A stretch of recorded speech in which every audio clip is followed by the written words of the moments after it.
I am angry. I'm angry at the thought of all that my 5-year-old son has had to give up and everything he has had to miss out on in this past year and a half. I'm angry that this might all seem normal to him, and he has no idea what it means to go to school or attend church outside of a pandemic. I'm also mad about all the things I have had to miss. We had to cancel a long saved trip to Disney World. I have been able to meet most of my classmates in seminary, and I missed months of seeing my nephews and beloved friends before leaving Oklahoma and most likely never living in the same city as them again. I suspect I might not be the only person in this room who is feeling some anger at the state of the world. The thought of going into yet another holiday season apart from family and friends is daunting and frustrating, particularly when you feel like you might be the only one taking all of this seriously. It was one thing when we could all chalk it up to a worldwide pandemic that was no one's fault, and we could feel a sense of solidarity and common purpose. We were all in this boat together.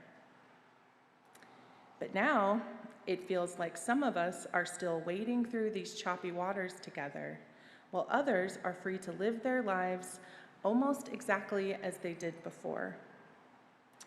And there are still others who choose to chastise those of us who've been safe about masking and social distancing or who were vaccinated.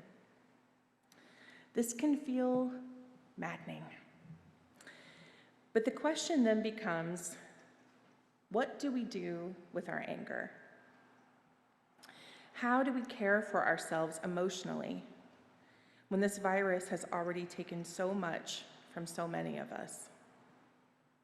How do we make peace with family and friends who do not share our concern with the state of the world at best, and at worst, diminish the impact issues such as white supremacy culture, COVID-19, and climate change have on our lives?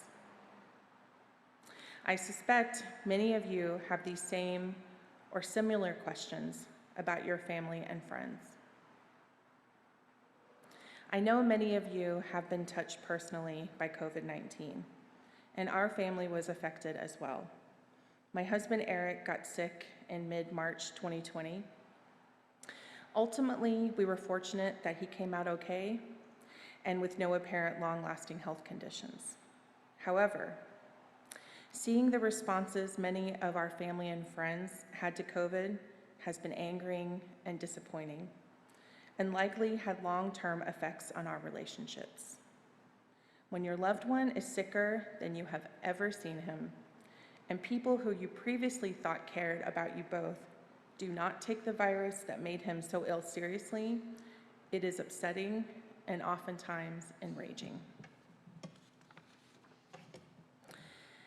As many of you may already know, I recently moved with my family from Oklahoma to Massachusetts, a red and very religiously and politically conservative state, Oklahoma. It was not easy being politically and religiously liberal in such a conservative state. Quite frankly, I'm still kind of mystified as to where I got my political views from. I'm thinking a mix of Designing Women and Murphy Brown, coupled with way too much TV. It certainly was not something I learned at home. As a child, I attended a local Southern Baptist church, but I never felt like I fit in. My parents were divorced, so I could only attend church every other weekend, which I think put a little bit of a cloud over me. The kids did not seem to accept me, as so few kids at that time had divorced parents. But it wasn't just the kids at church that made me feel like I did not belong. I also felt like an outsider at school. I never seemed to be Christian enough for my classmates, particularly because of my left-leaning political beliefs. and any sense of belonging I might have had really went south when I converted to Catholicism as a young adolescent. A number of my Protestant friends talked to me with great alarm about my Catholicism and told me about the concerning things they learned about my religion at their Wednesday night youth group meetings. Yet these experiences, while sometimes stressful, also brought about unexpected gifts. By growing up with people who thought differently than me, I was able to hone my arguments and determine for myself what I really thought. It allowed me to develop strong bonds and cherished relationships with people who I often adamantly disagreed with. And as I became more involved in community organizing, I saw firsthand the power of being in relationship with people from all different parts of the political and religious spectrum.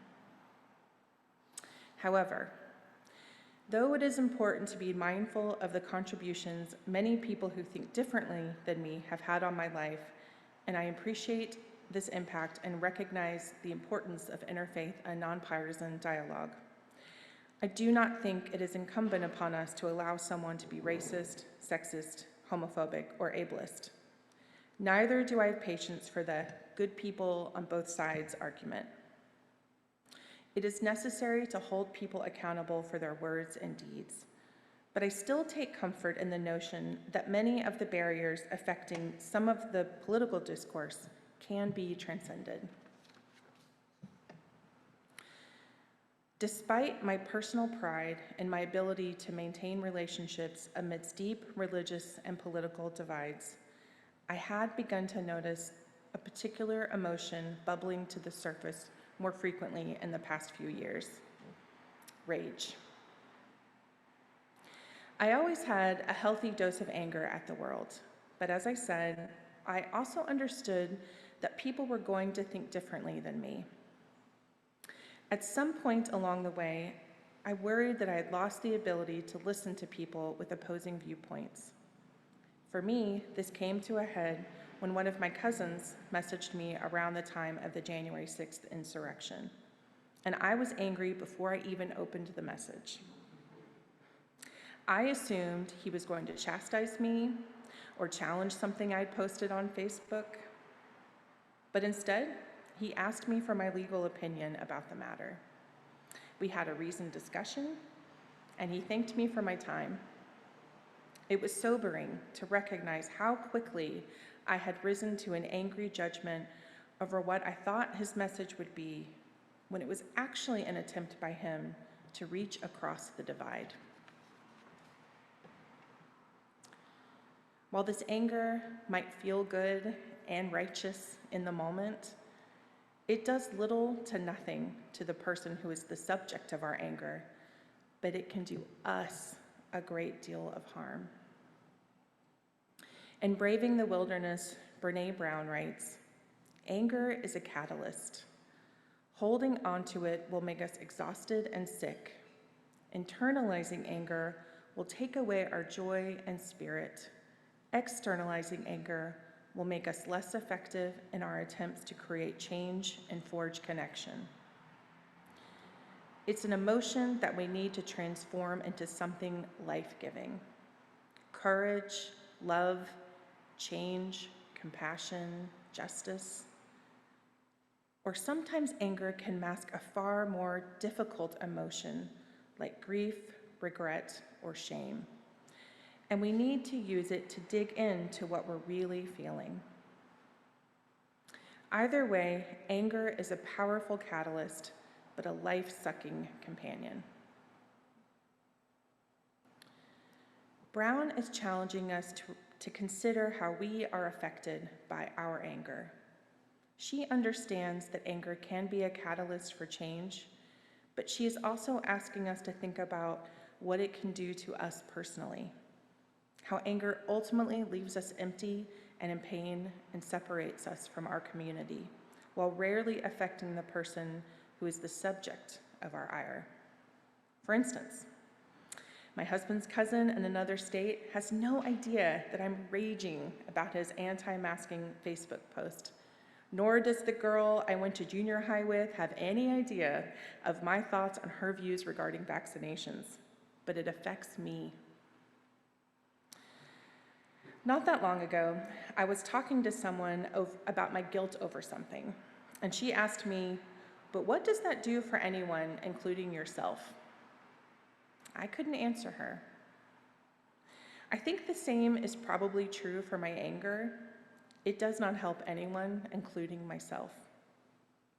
And in fact, it probably prevents me from doing the true work of allyship that I need to be doing for marginalized groups still most affected by white supremacy culture and the effects of COVID-19.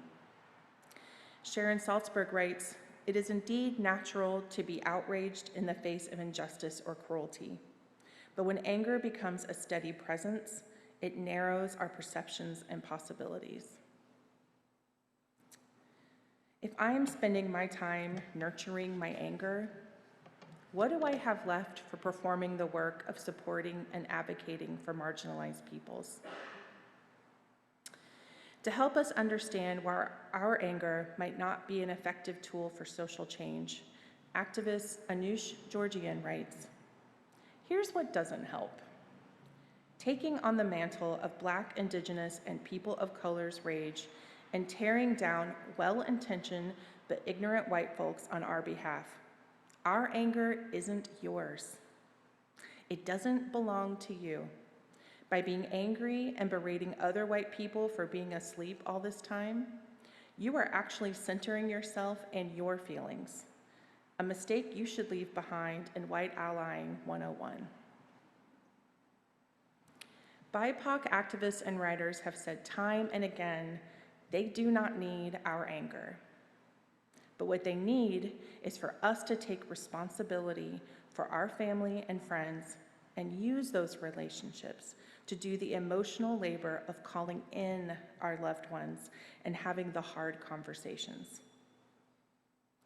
One of my previous roles before this one was as a civil rights officer at a state agency.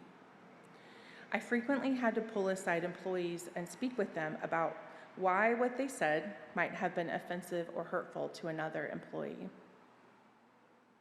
The person was often defensive at first, but I think that when they saw me approach them confidentially and from a place of education rather than judgment, they always responded well, and we were able to forge a deeper connection. And they would often return to me with additional questions that we would talk through. If I had responded in an angry way or called the person out in front of a group of their colleagues, I suspect the result would have been much different.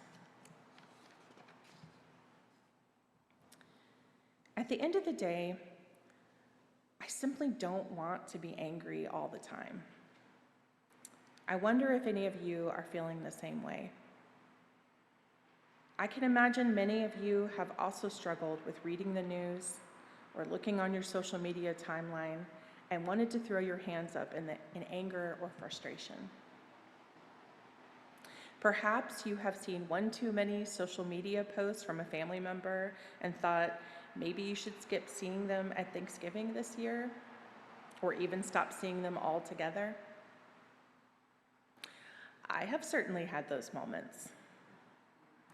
But I have also had moments in which I recognize I'm tired of being angry and tired of letting someone else's words or actions affect my emotional well-being. We all have people in our lives that, for better or worse, we are going to have to continue to deal with, even if we find their values to be frustrating or even enraging. We can distance ourselves from family and friends, but I wonder if that is the best choice for us in the long run. It is true that some of the people I grew up with, like my cousins, might say things or make choices that frustrate me right now. But I also think of all the joy they have brought to my life and the memories of our youth spent swimming at the pool or camping at the lake together. I wonder if you have anyone in your life that you have fond memories of, but whose current day presence gives you grief. What do you do with those dichotomous feelings? Is it possible to let some of that anger go and love the person for all that they are, past and present? Perhaps it's worth a try for their sake, and most importantly, for our own.